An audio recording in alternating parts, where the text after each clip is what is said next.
আমি গ্যাস পাম্পে প্রতিদিন হয়তো 3 থেকে 3.5 ঘন্টা সময় লাগে। আসলে হয়তো আমি গ্যাস পাই 120-150 টাকার। এর বেশি থাকে না, প্রেশার থাকে না এবং একবারে বেশি গ্যাস লওয়া যায় না। ওই যাই পাই ওই দিয়েই চালাইতে হয় এবং অবসর শেষে যেমন গ্যাস লাইন আমি যখন লাইন দিই তখন আমি বাঁশি বাজাই এবং বাঁশি কিছুটা আমার প্র্যাকটিস করা ক্লিয়ার হয়। এই জন্য আমি বাঁশিও বাজাই। আমি অনেক দিন ধরে বাঁশি বাজাই রাস্তায়, এখানে সেখানে সেখানে এবং অনেকে ডাকেও আমি বাজাই। হয়তো কেউ ভালো লাগলে আমাকে ডাকবেন। ওই সময় আমি বাঁশি বাজাই।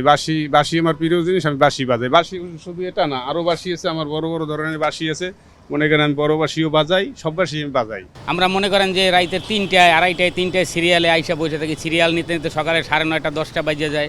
তারপরে এই 10টা বাজার পরে আমরা গ্যাস পাই। গ্যাসে যখন নজলে যাই তখন গ্যাস পাই কত 100 প্রেশার নাই, মেশিন চলতে আছে অথচ প্রেশার নাই, টানতে পারতেছে না, গ্যাস নাই, লাইনে গ্যাস নাই। তারপর আমার গ্যাস সিলিন্ডারে গ্যাস ধরবে মনে করেন যে 1000 টাকার, ওখানে গ্যাস পাই 300 টাকার, 350 টাকার।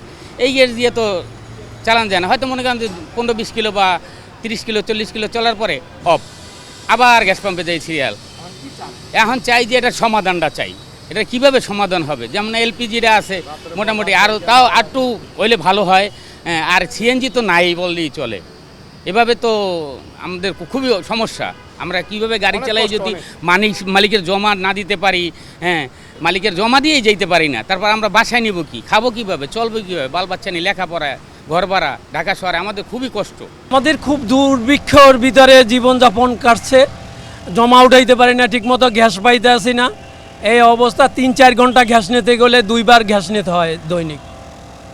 জমা উঠাইতে পারি না ঠিকমতো, বাজার সাজার করতে পারি না। এই অবস্থা, মালিকের জমা দিতেই কষ্ট হয়। একটা গাড়ি পিছিয়ে 1500-1600 টাকা খরচা আছে দৈনিক। এখন তো গ্যাস পাই না ঠিকমতো, করতে পারি না, বাজার সাজার কিছু করতে পারি না ঠিকমতো।